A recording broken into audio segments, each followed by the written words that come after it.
ومن هذا من الأسباب إنزال الفاقة بالناس وعدم إنزالها بالله, qui a que les gens cherchent leurs besoins auprès des gens lorsqu'ils sont touchés d'un mal, plutôt que de le chercher auprès d'Allah subhanahu wa ta'ala.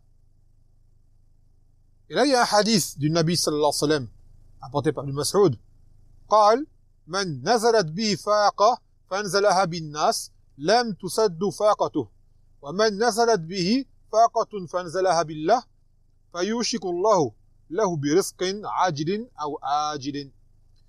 Le Nabi sallallahu alayhi wa sallam il a dit que celui qui est atteint d'un malheur qui le touche et qui cherche à combler ce malheur par le biais des gens, que ce malheur, ce besoin ne sera jamais comblé.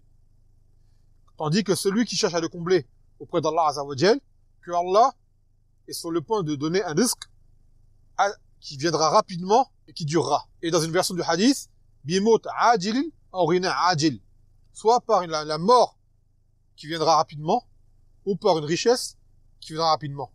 Et certains, cette mort, l'ont interprétée comme étant la mort d'un proche, et qui lui permettra d'hériter de biens, qui lui permettront de pouvoir combler ce manque et ce besoin qu'il attend.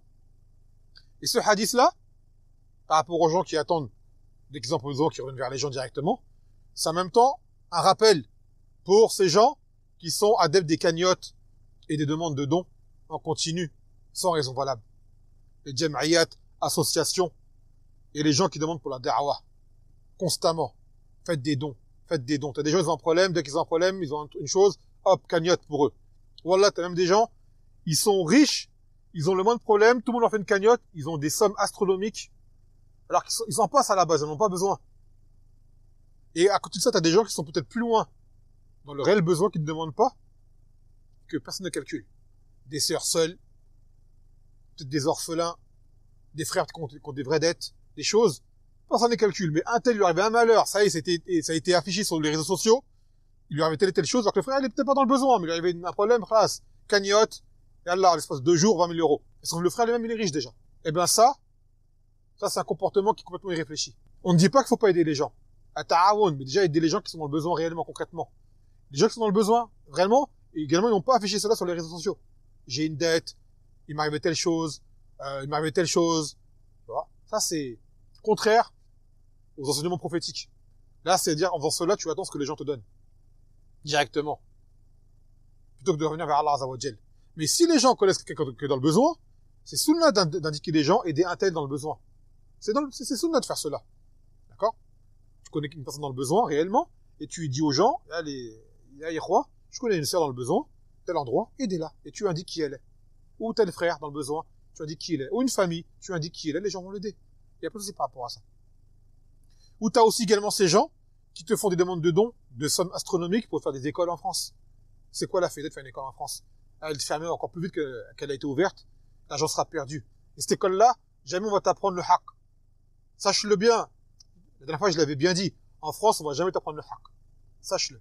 Tu n'auras jamais une école ouverte officiellement qui va t'apprendre le tawhid, qui va t'apprendre l'aqidah sahiha, qui va t'apprendre l'islam authentique, qui va t'apprendre la lance le désaveu, qui va t'apprendre ce que Allah Azza wa Jalla attend de toi. Jamais, c'est pas possible en France. Ils vont te fermer aussitôt. Donc pourquoi mettre des sommes astronomiques pour cela? Ton argent, garde-le et pars avec. Ou alors donne-le à quelqu'un qui est dans le besoin. Mais ces écoles-là, ça va rien. Et en plus, ces gens qui demandent pour ces écoles-là sont des profiteurs, des opportunistes. Si vraiment ils veulent faire du bien, eh ben qu'ils mettent leur argent de leur poche eux-mêmes, qu'ils fassent leur école, quitte à faire une dette. Quitte à faire une dette. Elle m'a demandé aux gens, donnez tant, avec comme le téléthon. Comme le téléthon avec la somme à atteindre, comme ils faisaient à l'époque avec les koufars. La même chose, au nom de l'islam. L'islam n'a jamais appelé à cela. Le Nabi sallallahu alayhi wa sallam, il n'a jamais fait cela, les sahabas n'ont jamais fait cela. Wallah. C'est-à-dire, si tu as des cas, tu n'auras pas de baraka dans ce que tu fais. Même demain, tu as une école, tu as un immeuble de 18 étages, luxueux avec ascenseur, ça va pas durer ton histoire. Et vous avez un exemple avec le CEP, par exemple.